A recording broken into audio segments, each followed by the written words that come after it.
Davanagere by election ಸಂಬಂಧಪಟ್ಟಂಗೆ ಮಾಜಿ ಸಚಿವ ಜಮೀರ್ ಅಹಮದ್ ರದ್ದು ಎನ್ನಲಾದ ಆಡಿಯೋ ವೈರಲ್ ಆಗಿದೆ. ಮತದಾನದ ದಿನವೇ ಮಾತಾಡಿರುವ ಶಂಕೆ ವ್ಯಕ್ತವಾಗಿದೆ. ತಮ್ಮದೇ ಪಕ್ಷದ ವಿರುದ್ಧ ಜಮೀರ್ ಷಡ್ಯಂತ್ರ ಮಾಡಿದ್ರ ಅನ್ನೋ ಪ್ರಶ್ನೆಯೂ ಇಲ್ಲಿ ಉದ್ಭವಿಸಿದೆ. ಕಾಂಗ್ರೆಸ್ ವಿರುದ್ಧವೇ ಎಸ್ಡಿಪಿಐಗೆ ಮತ ಹಾಕುವಂತೆ ಜಮೀರ್ ಮಾತಾಡಿದ್ದಾರೆ ಎನ್ನಲಾದ ಆಡಿಯೋ ವೈರಲ್ ಆಗ್ತಿದೆ.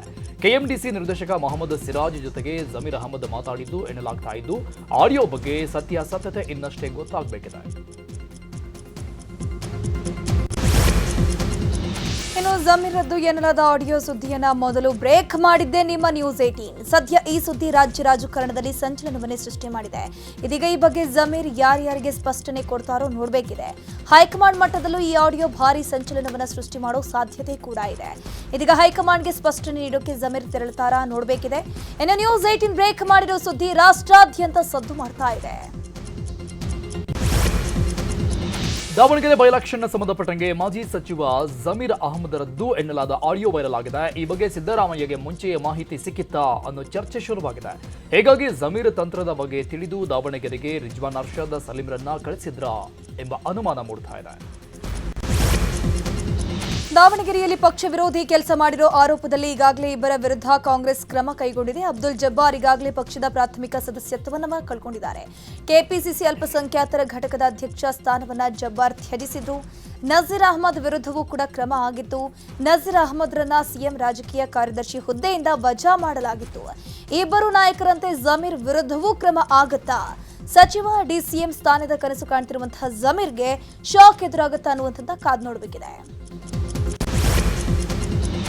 ಆಡಿಯೋ ವೈರಲ್ ಬೆನ್ನಲ್ಲೇ ಸಿದ್ದರಾಮಯ್ಯ ಅವರನ್ನ ಜಮೀರ್ ಭೇಟಿಯಾಗಿದ್ದಾರೆ. ಕಾವೇರಿ ನಿವಾಸದಲ್ಲಿ ಸಿದ್ದರಾಮಯ್ಯ ಅವರನ್ನ ಭೇಟಿಯಾಗಿ ಆಡಿಯೋ ವಿಚಾರವಾಗಿ ಚರ್ಚೆ ನಡೆಸಿದ್ದಾರೆ. ಬೈ ಎಲೆಕ್ಷನ್ನಲ್ಲಿ ನಾನು ಪಕ್ಷ ವಿರೋಧಿ ಕೆಲಸ ಮಾಡಿಲ್ಲ ಅಂತ ಸ್ಪಷ್ಟನೆ ಕೊಟ್ಟಿದ್ದಾರೆ ಎನ್ನಲಾಗ್ತಿದೆ.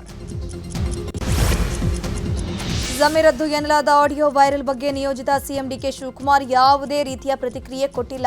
ವೈರಲ್ ಆಡಿಯೋ ಬಗ್ಗೆ ನ್ಯೂಸ್ 18 ಪ್ರತಿನಿಧಿ ಡಿಕೆ ಶಿವಕುಮಾರ್ ಬಳಿ ಪ್ರಶ್ನೆಯನ್ನ ಕೇಳಿದ್ರು. ಈ ವೇಳೆ ಯಾವುದೇ ಮಾಹಿತಿ ನೀಡದೆ ಡಿಕೆ ಶಿವಕುಮಾರ್ ಏನು ಉತ್ತರ ಕೊಡದೆ ನಿರ್ಗಮಿಸಿದ್ದಾರೆ. ಶಿವಕುಮಾರ ಪರ್ವ ಸುದ್ದಿ ನೋಡೋಣ. ಸಂಪುಟ ಪುನರಚನೆಗೆ ಸಚಿವರ ಪಟ್ಟಿ ಫೈನಲ್ ಹಿನ್ನೆಲೆ ಇಂದು ಹೈಕಮಾಂಡ್ ನಾಯಕರ ಭೇಟಿಗೆ ಸಿದ್ದರಾಮಯ್ಯ ಹಾಗೂ ನಿಯೋಜಿತ ಸಿಎಂ ಡಿಕೆ ಶಿವಕುಮಾರ್ ಇನ್ನೇನು ಕೆಲವೇ ಕ್ಷಣಗಳಲ್ಲಿ ತೆರಳುತ್ತಾ ಇದ್ದಾರೆ. ಎಚ್ಎಲ್ ಏರ್ಪೋರ್ಟ್ನಿಂದ ವಿಶೇಷ ವಿಮಾನದ ಮೂಲಕ ಇಬ್ಬರು ಒಟ್ಟಿಗೆ ಪ್ರಯಾಣ ಬೆಳೆಸಲಿದ್ದಾರೆ. ಇದಕ್ಕೂ ಮುನ್ನ ಡಿಕೆಶಿ ಮನೆ ಬಳಿ ಕಾಂಗ್ರೆಸ್ ಮುಖಂಡರು ವಿಶ್ ಮಾಡಿದ್ದಾರೆ. ಸಂಪುಟ ಪುನರಚನೆ ಹಾಗೂ ಕೆಪಿಸಿಸಿ ಅಧ್ಯಕ್ಷರ ಬದಲಾವಣೆ ಹಿನ್ನೆಲೆಯಲ್ಲಿ ವರಿಷ್ಠರ ಭೇಟಿಗೆ ಸತೀಶ್ ಜಾರಕಿಹೊಳಿ ತೆರಳಿದ್ದಾರೆ. ಇಂದು ಮುಂಜಾನೆಯೇ ದೆಹಲಿಗೆ ಸತೀಶ್ ಹೋಗಿದ್ದು ಹೈಕಮಾಂಡ್ ನಾಯಕರನ್ನ ಭೇಟಿಯಾಗಿ ಕೆಪಿಸಿಸಿ ಸ್ಥಾನ ಹಾಗೂ ಸಚಿವ ಸ್ಥಾನಕ್ಕೂ ಬೇಡಿಕೆ ಇಡುವಂತಹ ಸಾಧ್ಯತೆ ಇದೆ. ಸದ್ಯ ಜಾರಕಿಹೊಳಿ ನಡೆ ಮೇಲೆ ಎಲ್ಲರ ಗಮನ ನೀಡಿದೆ. ಮಂತ್ರಿಗಿರಿಗಾಗಿ ಹಿಟ್ನಾಳ್ ಸಹೋದರರು ಭಾರಿ ಲಾಬಿ ಮಾಡ್ತಾ ಇದ್ದಾರೆ. ಶಾಸಕ ರಾಘವೇಂದ್ರ ಹಿಟ್ನಾಳ್ ನಿನ್ನೆ ದೆಹಲಿಗೆ ಹೋಗಿದ್ದಾರೆ. ಇವತ್ತು ಮತ್ತೆ ಸಂಸದ ರಾಜಶೇಖರ್ ಹಿಟ್ನಾಳ್ ದೆಹಲಿಗೆ ತೆರಳಿದ್ದಾರೆ. ಕೊಪ್ಪಳದಲ್ಲಿ ಮಂತ್ರಿಗಿರಿಗಾಗಿ ಮೂವರು ನಾಯಕರ ಮಧ್ಯೆ ಫೈಟ್ ಶುರುವಾಗಿದೆ. ಹಾಲಿ ಸಚಿವರಾಗಿದ್ದ ಶಿವರಾಜ ತಂಗಡಗಿ, ಸಿಎಂ ಆರ್ಥಿಕ ಸಲಹೆಗಾರರಾಗಿದ್ದ ಬಸವರಾಜ ರೆಡ್ಡಿ ನಡುವೆ ಫೈಟ್ ಶುರುವಾಗಿದೆ. ಡಿಕೆ ಶಿವಕುಮಾರ್ ಸಂಪುಟದಲ್ಲಿ ಸಚಿವ ಸ್ಥಾನ ಪಡೆದುಕೊಳ್ಳಲು ಹಿಟ್ನಾಳ್ ಕುಟುಂಬ ಕಸರತ್ತು ಮಾಡ್ತಾ ಇದೆ. ಪ್ರಮಾಣ ವಚನಕ್ಕೂ ಮುನ್ನ ಡಿಕೆ ಶಿವಕುಮಾರ್ ಹುಟ್ಟೂರಿಗೆ ಭೇಟಿ ನೀಡಲಿದ್ದಾರೆ. ನಾಳೆ ಕನಕಪುರ ತಾಲೂಕಿನ ದೊಡ್ಡಾಲಹಳ್ಳಿಗೆ ಭೇಟಿ ಕೊಡ್ತಾರೆ. ಭೇಟಿ ವೇಳೆ ತಾಯಿ ಗೌರಮ್ಮ ಅವರ ಆಶೀರ್ವಾದವನ್ನು ಪಡ್ಕೊಳ್ತಾರೆ.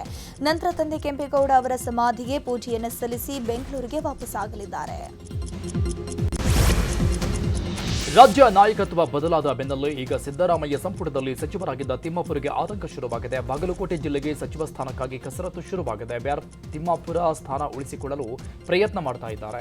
ಇತ್ತ ಪಂಚಮಸಾಲಿ ಕೋಟಾದಲ್ಲಿ ವಿಜಯಾನಂದ ಕಾಶ್ಯಪ್ನವರು ಕೂಡ ಪಂಚಮಸಾಲಿ ಕೋಟಾದಡಿ ಸಚಿವ ಸ್ಥಾನಕ್ಕೆ ಬೇಡಿಕೆ ನೀಡಿದ್ದಾರೆ. ಮತ್ತೊಬ್ಬ ಹಿರಿಯ ಶಾಸಕ ಜೆಟಿ ಪಾಟೀಲ್ ಕೂಡ ಹಿರಿತನದ ಆಧಾರದ ಮೇಲೆ ಸ್ಥಾನ ನೀಡಬೇಕು ಅಂತ ಬೇಡಿಕೆ ಇಟ್ಟಿದ್ದಾರೆ.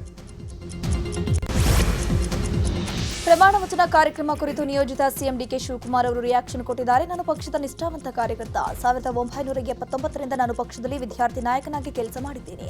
ಕಾರ್ಯಕರ್ತರ ಉತ್ಸಾಹ ನನಗೆ ಅರ್ಥವಾಗುತ್ತೆ. ಪ್ರಮಾಣ ವಚನ ಕಾರ್ಯಕ್ರಮವನ್ನು ಸರಳವಾಗಿ ಮಾಡ್ತಿರೋದ್ರಿಂದ ಹೆಚ್ಚಿನ ಜನರಿಗೆ ಅವಕಾಶ ಕಲ್ಪಿಸೋಕಾಗುವುದಿಲ್ಲ. ರಾಜ್ಯದೆಲ್ಲೆಡೆ ಕಾರ್ಯಕರ್ತರು ಸಂಭ್ರಮಿಸ್ತಾ ಇದ್ದು ಸಿಎಂ ಆಗ್ತಿರೋದು ನಾನಲ್ಲ, ಕಾರ್ಯಕರ್ತರೇ ಅಂತ ಹೇಳಿದ್ರು. ರಾಜಕೀಯದ ಪ್ರಮುಖ ಸುದ್ದಿ ನೋಡೋಣ.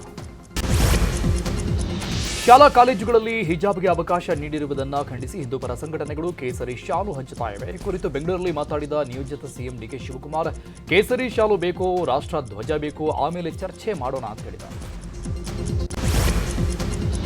ಶಾಲಾ ಕಾಲೇಜುಗಳಲ್ಲಿ ಹಿಜಾಬ್ಗೆ ಅವಕಾಶ ನೀಡಿರುವುದಕ್ಕೆ ಖಂಡನೆ ವ್ಯಕ್ತವಾಗಿದೆ. ಶಾಲಾ ಕಾಲೇಜುಗಳ ಬಳಿ ಕೇಸರಿ ಶಾಲು ವಿತರಣೆ ಮಾಡಲಾಗುತ್ತಿದೆ. ಹುಬ್ಬಳ್ಳಿಯ ಕನಕದಾಸ ಕಾಲೇಜು ಬಳಿ ಹಿಂದೂ ರಾಷ್ಟ್ರ ಸಮನ್ವಯ ಸಮಿತಿ ನೇತೃತ್ವದಲ್ಲಿ ಕೇಸರಿ ಶಾಲು ವಿತರಿಸಲಾಗುತ್ತಿದೆ. ಶಾಲಾ ಕಾಲೇಜುಗಳಲ್ಲಿ ಸಮವಸ್ತ್ರ ನಿಯಮ ಪಾಲಿಸಬೇಕು. ಅಲ್ಲಿವರೆಗೆ ರಾಜ್ಯಾದ್ಯಂತ ಕೇಸರಿ ಶಾಲು ಹಾಕಿಸ್ತೀವಿ, ವಿತರಣೆ ಮಾಡ್ತೀವಿ ಅಂತ ಎಚ್ಚರಿಕೆ ನೀಡಿದ್ದಾರೆ. ಕಾಂಗ್ರೆಸ್ ಸರ್ಕಾರ ಅಲ್ಪಸಂಖ್ಯಾತರ ಓಲೈಕೆ ರಾಜಕಾರಣ ಮಾಡ್ತಾ ಇದೆ ಅಂತ ಬಿಜೆಪಿ ರಾಜ್ಯಾಧ್ಯಕ್ಷ ವಿಜೇಂದ್ರ ಆರೋಪಿಸಿದ್ದಾರೆ. ಬೀದರ್ನಲ್ಲಿ ಮಾತನಾಡಿದ ಅವರು, ಕಾಂಗ್ರೆಸ್ ಅಧಿಕಾರಕ್ಕೆ ಬಂದಾಗಿಂದ ಹಿಂದೂಗಳಿಗೆ ಅಪಮಾನ ಮಾಡ್ತಾ ಬಂದಿದೆ. ಅಧಿಕಾರದ ಮದ ನೆತ್ತಿಗೆ ಇರದಾಗ ಹೀಗಾಗುತ್ತೆ. ಆಳಂದ ಗಲಾಟೆಯ ಕೇಸ್ ವಾಪಸ್ ಪಡೆದಿದ್ದಕ್ಕೆ ಹೋರಾಟ ಮಾಡ್ತಾ ಇದ್ದೇವೆ. ಡಿಕೆಶಿ ಆಡಳಿತ ಹೇಗೆ ನಡೆಯುತ್ತೆ ಅಂತ ನಾನು ಹೇಳಲ್ಲ.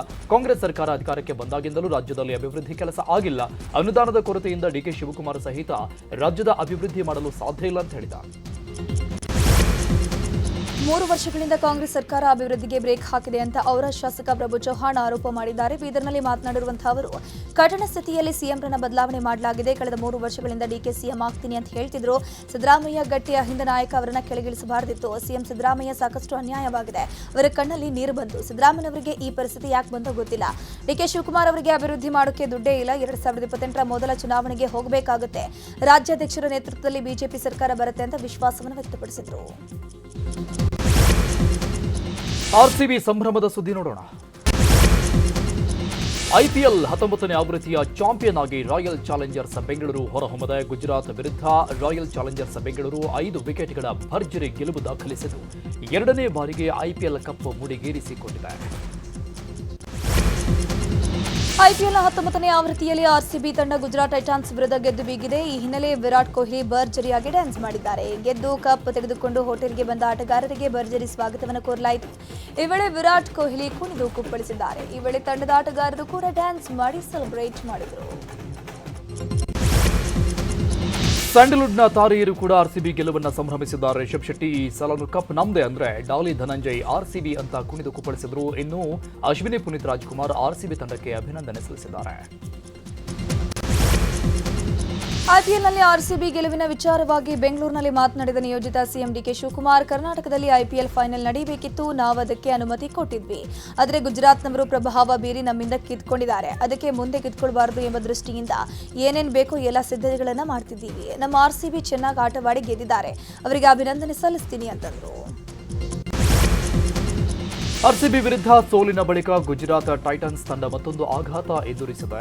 ಗುಜರಾತ್ ತಂಡ ಪ್ರಯಾಣಿಸ್ತಾ ಇದ್ದ ಬಸ್ನಲ್ಲಿ ಬೆಂಕಿ ಕಾಣಿಸಿಕೊಂಡಿದೆ. ಶಾರ್ಟ್ ಸರ್ಕ್ಯೂಟ್ನಿಂದ ಬೆಂಕಿ ಕಾಣಿಸಿಕೊಂಡಿದ್ದು ಸ್ವಲ್ಪದರಲ್ಲಿ ಆಟಗಾರರು ಅನಾಹುತದಿಂದ ಬಚಾವಾಗಿದ್ದಾರೆ. ರಾತ್ರಿ ಮ್ಯಾಚ್ ಮುಗಿಸಿ ವಾಪಸ್ ಹೋಟೆಲ್ಗೆ ಹೋಗ್ತಾ ಇದ್ದ ವೇಳೆ ಈ ಅವಘಡ ಸಂಭವಿಸಿದೆ. ಈಗ ರಾಜ್ಯದ ಪ್ರಮುಖ ಸುದ್ದಿಗಳು. 2026-27ನೇ ಸಾಲಿನ ಶೈಕ್ಷಣಿಕ ವರ್ಷ ಇವತ್ತಿನಿಂದ ಆರಂಭ ಆಗಿದೆ. ಮೊದಲ ಹಂತದಲ್ಲಿ 40,067 ಅತಿಥಿ ಶಿಕ್ಷಕರ ನೇಮಕಕ್ಕೆ ಸರ್ಕಾರ ಸೂಚನೆ ಕೊಟ್ಟಿದೆ. ಈ ಬಾರಿ ಪ್ರತಿ ಸರ್ಕಾರಿ ಶಾಲೆಗೂ ದಾಖಲಾತಿ ಹೆಚ್ಚಿಸುವ ಗುರಿ ಹೊಂದಿದ್ದು, ಮೊದಲ ದಿನದಂದು ಶಾಲೆಗಳಿಗೆ ತಳಿರು ತೋರಣಗಳಿಂದ ಸಿಂಗಾರ ಮಾಡಿ ಸ್ವಾಗತ ಮಾಡಲಾಯಿತು. ಇವತ್ತಿನಿಂದ ಶಾಲೆಗಳು ಆರಂಭವಾಗ್ತಾ ಇದೆ. ಈ ಹಿನ್ನೆಲೆಯಲ್ಲಿ ಬೆಂಗಳೂರಲ್ಲಿ ಮಾತಾಡಿದ ನಿಯೋಜಿತ ಸಿಎಂ ಡಿಕೆ ಶಿವಕುಮಾರ್, ನನಗೆ ಶಿಕ್ಷಣ ಅಂದರೆ ಬಹಳ ಪ್ರಿಯವಾದದ್ದು. ಇವತ್ತು ಶೈಕ್ಷಣಿಕ ವರ್ಷ ಆರಂಭ ಆಗ್ತಾ ಇದೆ. ನನ್ನ ಪ್ರೀತಿಯ ವಿದ್ಯಾರ್ಥಿಗಳು ಹೊಸ ಶೈಕ್ಷಣಿಕ ವರ್ಷಕ್ಕೆ ಕಾಲು ಇಡ್ತಾ ಇದ್ದಾರೆ. ಇಡೀ ದೇಶ ವಿಶ್ವ ತಿರುಗಿ ನೋಡುವಂತೆ ನೀವು ಓದಬೇಕು. ನಿಮಗೆ ಒಳ್ಳೆಯದಾಗಲಿ ಅಂತ ಶುಭ ಹಾರೈಸಿದ್ದಾರೆ. ಇಂದಿನಿಂದ ಶಾಲೆಗಳು ಆರಂಭವಾಗ್ತಾ ಇದ್ದು, ಕೊಪ್ಪಳ ಜಿಲ್ಲೆಯಲ್ಲಿ ಮಕ್ಕಳಿಗೆ ಪಾಠ ಮಾಡೋಕೆ ಶಿಕ್ಷಕರ ಕೊರತೆ ಉಂಟಾಗಿದೆ. ಜಿಲ್ಲೆಯ ಸರ್ಕಾರಿ ಶಾಲೆಗಳಲ್ಲಿ 35% ಶಿಕ್ಷಕರ ಕೊರತೆಯಾಗಿದೆ. ಅತಿಥಿ ಶಿಕ್ಷಕರ ನೇಮಕಾತಿಯೂ ಆಗಿಲ್ಲ. ಸರ್ಕಾರ ಖಾಯಂ ಶಿಕ್ಷಕರ ನೇಮಕಾತಿ ಮಾಡಬೇಕು ಅಂತ ವಿದ್ಯಾರ್ಥಿಗಳು ಆಗ್ರಹಿಸಿದ್ದಾರೆ. ಪಾಠ ಕಲಿಸಿದ ಗುರುವಿಗೆ ಹಳೆಯ ವಿದ್ಯಾರ್ಥಿಗಳು ಚಿನ್ನದ ಉಂಗುರ ಉಡುಗೊರೆ ಕೊಟ್ಟಿರುವ ಘಟನೆ ಕೊಪ್ಪಳದ ಕನಕಗಿರಿ ತಾಲೂಕಿನ ಕನಕಾಪುರದಲ್ಲಿ ನಡೆದಿದೆ. ಸೇವಾ ನಿವೃತ್ತಿ ಹೊಂದಿದ ಹನುಮಗೌಡ ಪಾಟೀಲ್ ಎಂಬ ಶಿಕ್ಷಕರಿಗೆ ಹಳೆ ವಿದ್ಯಾರ್ಥಿಗಳು ಗುರುವಂದನೆ ಸಲ್ಲಿಸಿದ್ದಾರೆ. ಚಾಲಕನ ನಿಯಂತ್ರಣ ತಪ್ಪಿ ಖಾಸಗಿ ಬಸ್ ಪಲ್ಟಿಯಾದ ಘಟನೆ ಚಿಕ್ಕಬಳ್ಳಾಪುರದ ಚಿಂತಾಮಣಿ ತಾಲೂಕಿನ ಸಿದ್ಧಿಮಠ ಕ್ರಾಸ್ ಬಳಿ ನಡೆದಿದೆ. ಚಿಂತಾಮಣಿ ಮಾರ್ಗದಿಂದ ಶ್ರೀನಿವಾಸಪುರ ಕಡೆಗೆ ಹೊರಟಿದ್ದಂತಹ ಖಾಸಗಿ ಬಸ್ ಸಿದ್ಧಿಮಠ ಕ್ರಾಸ್ ಬಳಿ ನಿಯಂತ್ರಣ ತಪ್ಪಿದೆ. ಅದಾದಮೇಲೆ ಪಲ್ಟಿ ಹೊಡೆದಿದೆ. ಘಟನೆಯಲ್ಲಿ ಚಾಲಕನಿಗೆ ಗಾಯಗಳಾಗಿದ್ದು, ಪ್ರಯಾಣಿಕರು ಯಾರೂ ಇಲ್ಲದ ಹಿನ್ನೆಲೆಯಲ್ಲಿ ದೊಡ್ಡ ಅನಾಹುತವೊಂದು ತಪ್ಪಿದೆ. ಘಟನಾ ಸ್ಥಳಕ್ಕೆ ಚಿಂತಾಮಣಿ ಗ್ರಾಮಾಂತರ ಪೊಲೀಸರು ಭೇಟಿ ನೀಡಿ ಪರಿಶೀಲನೆ ಮಾಡಿದರು. ಅತಿವೇಗದ ಅಜಾಗರೂಕ ಚಾಲನೆಯಿಂದ ಡಿವೈಡರ್ಗೆ ಡಿಕ್ಕಿಯಾಗಿ ಲಾರಿ ಪಲ್ಟಿಯಾಗಿದೆ. ಬೆಂಗಳೂರಿನ ಹೆಬ್ಬಾಳ ಮುಖ್ಯ ರಸ್ತೆ ಬಳಿ ಘಟನೆ ನಡೆದಿದೆ. ಆಂಧ್ರಪ್ರದೇಶದಿಂದ 30 ಟನ್ ಅಕ್ಕಿ ತೆಗೆದುಕೊಂಡು ಬರ್ತಾ ಇದ್ದ ಲಾರಿ ಇವತ್ತು ಮುಂಜಾನೆ 5 ಗಂಟೆ ಸುಮಾರಿಗೆ ಪಲ್ಟಿಯಾಗಿದೆ. ಲಾರಿ ಚಾಲಕ ಕುಡಿದು ವಾಹನ ಓಡಿಸಿರುವ ಶಂಕೆ ಇದೆ. ಅದೃಷ್ಟವಶಾತ್ ಯಾವುದೇ ಪ್ರಾಣಹಾನಿ ಸಂಭವಿಸಿಲ್ಲ. ಲಾರಿ ಚಾಲಕ ಕುಡಿದು ವಾಹನ ಓಡಿಸಿರುವ ಶಂಕೆ ವ್ಯಕ್ತವಾಗಿದ್ದು, ಸ್ಥಳಕ್ಕೆ ಹೆಬ್ಬಾಳ ಪೊಲೀಸರು ಭೇಟಿ ಕೊಟ್ಟು ಪರಿಶೀಲಿಸಿದ್ದಾರೆ. ಭಂಡಾರ ಎರಚಿ ನಗದು ದೋಚಿ ಪರಾರಿಯಾಗಲು ಯತ್ನಿಸಿದ ಸಾಧು ವೇಷಧಾರಿಗಳನ್ನು ಸಾರ್ವಜನಿಕರು ಪೊಲೀಸರಿಗೆ ಒಪ್ಪಿಸಿದ್ದಾರೆ. ರಾಯಚೂರಿನ ಮಸ್ಕಿ ಪಟ್ಟಣದ ವಾರ್ಡ್ ನಂಬರ್ 20ರ ಗಾಂಧಿನಗರದಲ್ಲಿ ಘಟನೆ ನಡೆದಿದೆ. ಅಪರಿಚಿತ 3 ಜನ ಸಾಧುಗಳ ಮನೆಯಲ್ಲಿಯೇ ಒಬ್ಬಳೇ ಹೆಣ್ಣು ಮಗಳು ಇದ್ದುದನ್ನು ಗಮನಿಸಿ ಮಂಕುಬೂದು ಎರಚಿ ಬಂಗಾರ ಮತ್ತು ದುಡ್ಡು ದೋಚಿ ಪರಾರಿಯಾಗಲು ಯತ್ನಿಸಿದ್ದಾರೆ. ಈ ವೇಳೆ ಸಾರ್ವಜನಿಕರು ಸಾಧುಗಳನ್ನು ಹಿಡಿದು ಪೊಲೀಸರಿಗೆ ಒಪ್ಪಿಸಿದ್ದಾರೆ.